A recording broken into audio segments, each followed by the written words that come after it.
皆さんこんにちは、テリアモン女子です。早速ですが今回はデジアド25周年記念スペシャル対談。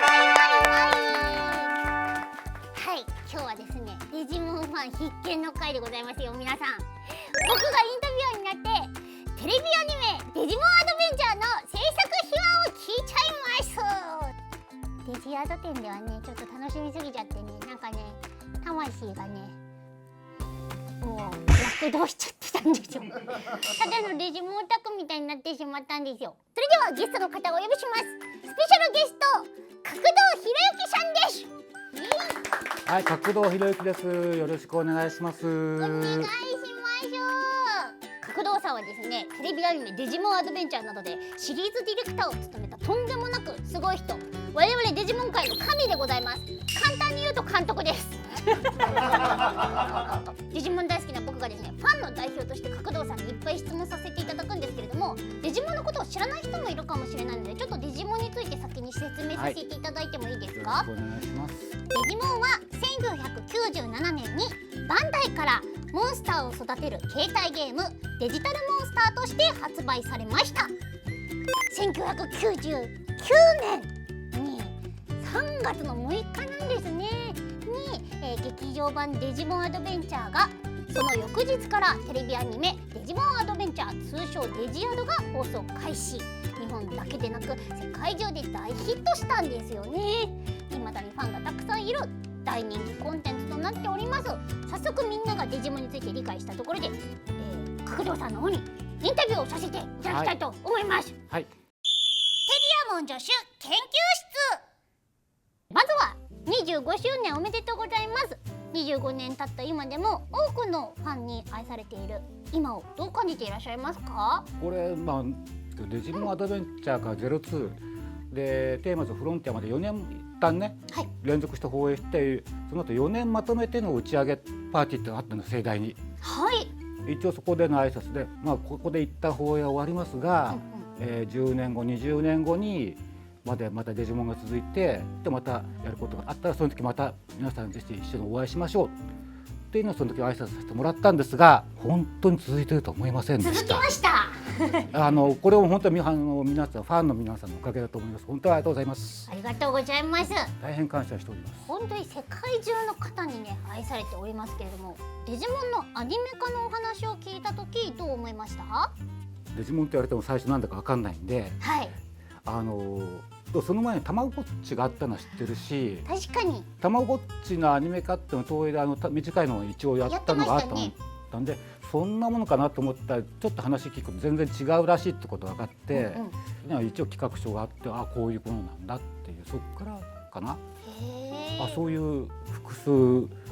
人間と複数デジモンたちのちょっと冒険者として作りたいっていうことは、そういうことなら。じゃあもうその時点で複数の子供たちが出る、複数のデジモンが、パートナーデジモンとしているっていうのは決まってたの？最初はデジモン島漂流記っていうタイトルの企画書が薄いのがあって、だから本当に15周年漂流記みたいな感じのつもりのコンセプトで、その時はキャラクター5人で、デジモンも5体なんだけど、まだはっきり決まってなくて、アグモンとか決まってたのかな、他はそんな決まってないくらいので、キャラクターも5人のすごいラフ案のがあってっていう、名前も結構違うしっていうのがあって、子供たちの名前も違うし、バンダイさんからのデジモンの系統とかの絡みもあって、だいたい7系統にしたいかなって、子供たちの年齢とかも男女の比率と年齢をちょっとばらけさせてバランス取りたいっていうところで7人まで持っていったかなっていうところくらいからスタートしてますよね。企画書を受けて、じゃあこれ番組するときに何をしたらいいかっていうのを考えたときに、キーワードがね、進化だと思ったんですよ。はい。デジモンアドベンチャー2話で幸四郎とテントモンが川べりを歩きながら話しているところにそこを入れてありますけど、はい、幸四郎が言うように進化って普通はその種族全体が変化するものなのに、その個体が変化するのに進化って使うのは何か意味があるんでしょうかねっていう、意味があるんだろうなということにしたい。じゃあ何かっていうと、これは全体的な人類が進化する話っていうふうに捉えておきたいんですよ。人間の進化のためにはデジモンが必要っていう話として、成立させるようにしました。なので、最後の敵は、一緒に進化できなかった別の封印された進化の可能性だし、言ってましたね。そっちからの、攻撃を受けることになるんだけどっていう、そういう進化するのと進化させたくないものとの対立っていうのが全体を貫く話の設定として起きました。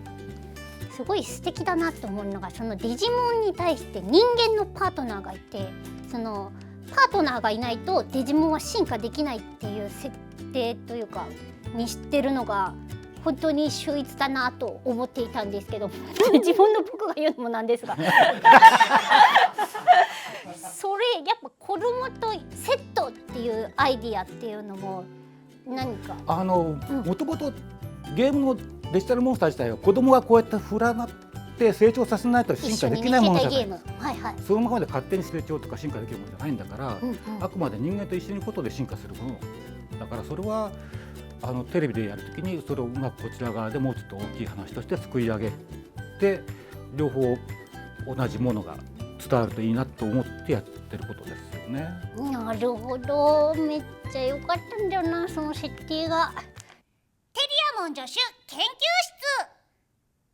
何かのインタビューで八神太一って名前は角堂さんが決めた。いや、この辺もね、脚本家の人とかと話し合って決めるんだけど、一応脚本家の案が出て、でそれをこっちで多少修正したりもしつつ、最終的な決定は、パソコンの生命判断ソフトで決める。なんかそれも見ました。これね、ハマられてたんですよね。違う、ハマってたんじゃなくて違うの。この当時要するにパソコンが勝手に出回り始めた頃なんですよ。箱型のやつですよね。デスクトップみたいな。そこで生命判断ソフトにいった名前を入れて調べるっていうのをやって、それでこっちで思ってるキャラクターと合ってたら OK にしようで入れてみたら、大体合ってたんで、じゃあこれで決定ねって言って。なんか八神太一すごい運気いいみたいな。めちゃめちゃいいですよ。ね、らしいですね。皆さんぜひデジモンアドベンチャーのキャラクターみんな生命判断ソフトに入れて、今多少結果違うかもしれないけど、そうかもしれないですけど、試してみると八神太一めちゃめちゃいい。で起動上時々損するとか、ね、ぴったりじゃないですか。そういうのまで含めていろんなことがぴったりなんで、じゃあこれでその代わり、これもよく言われるんですけど、キャラクターの誕生日は決めてないんですよ。誕生日と血液型は決めない。確かに珍しいでしょうね。そこから判断してもらうんじゃなくて、画面上に出たキャラクターの行動とかセリフとかでそのキャラクターを判断してほしい。すごいびっきりいい話を聞きましたけれども、もうエンディングに入ってもいいぐらいの分量聞きましたが、テリアモン助手研究室。デジモンとそのパートナーって組み合わせってやっぱ決まってたんですか？多分バンダイさんからの提案を受けてやってるのが 7,8 割だと思うんですけど、ただそのデジモンの性格についてはこちらで子供との兼ね合いで決定してたの。そう、デジモンに性格があるのすごいいいです。多分バンダイさんの設定の方でテントモンの関西弁とかなかったと思うんですよ。ちょっと堅苦しくて融通が利かない交渉に対してそれを和らげるためのテントモンの関西弁当みたいな。めっちゃいいんですよね、あの二人。そうやってこう、でそれ同じようなことはジョーに対してもゴマモンが、ゴマモンもすごい慎重なジョーに対してちょっとやんちゃなゴマモンとか、そういう補い合う形のものと、あと太一のアグモン、ヤマトのガブモンみたいにそれをちょっと一緒の方向向くものとっていうのを両方あるのでっていうのはそれぞれこちら側で設定させてもらったと思います。なるほど。これでたまにね、光についてのテールモンはどういう役割なんですか、わかんないっていう人がいるんで、わかんないかな。ちゃんと見てばわかると思うんで、皆さんわかんない人はぜひ。テイルモンのこと語り出したらすごいですよとか言ってテイルモンのちょっと最初の小悪魔ブーブっていうんですかね、ちょっと悪役ブーブがあるじゃないですか。記憶をこう曖昧にさせられてて、まだ誰かを待ってるっていうことすらもう忘れてしまうぐらいになってしまったっていうところだったけど、あそこの部分がすごい好きなんですよ。テイルモンのちょっと小憎たらしいところがで、それで急に光っていうね、落差がねいいんですよ皆さん。とにかく好き。ちょっと待って、光とテーブルに関してはまたテリアム女子は語る会を別に取ってもらうとしてですね、わかんない人はその会を見てください。テリアモン女子研究室。なんか大ベテラン声優さんと結構初めてレギュラーになりましたみたいな声優さんと混ぜたりっていうのは意図があったんですか？知った声ばかりだけで固めるっていうのも良くないかなと。予定調和じゃなくていろいろそこで新しい面とかいうのは出してきて、いろんな面でね、番組全体がその約束事みたいなトラディショナルな伝統的なものも重視するけど、ただ受け入れるんじゃなくて、必要いることを検証していくっていう、そう検証した上で OK だったら採用しようっていうこともやるし、でそれはキャスティングについてもだから番組全体を作ってきた人の一部がキャスティング、そういう面にも反映されてると思います。なんかオーディションかなりの方が受けたみたいなことを、100人以上受けたと思うよ、聞いてますけど、角堂さんが一番この人にしたいみたいな人っていらっしゃったんですか？その人たちがみんな最終的に採用になって全部角堂プロデュース。いやでもいろいろ話は終わったところで会議はして選考会をやるんですけど、でも大体ここで迷うことはあんまりなかったかなと思いますよね。すごいですね。オーディションするまで人間のキャラクターはある程度こんな声って多分大まかな目安はつけられるんだけど、デジモンは声を当ててもらうまでどれが正解か全然わかんない。なんか喋るっていうのも斬新だなと思ったんですけど、モンスターたちが普通に人間言葉喋るからね。でも大体その最初のアグモンが坂本千佳さん、他の人も何かでやってもらったと思うんだけど、やっぱ坂本千佳さんなんだなっていうのを決まったところで、じゃあアグモンがこういう喋り方するっていうのを基準になるほど科学やっていくと大体ああいうことかなと思いました。最高です皆さん最高です。テリアモン女子研究室ということで、お知らせをさせていただきたいと思います。先んじて東京で開催されたデジモンアドベンチャー展が大阪でも開催されます。詳細はホームページの方をご覧ください。初代テレビアニメシリーズのデジモンアドベンチャーが東京 MX で毎週金曜日に放送中です。東映アニメーションミュージアムチャンネルでも配信中でございます。25周年のデジアド、皆さんぜひ一緒に楽しんでいきましょう。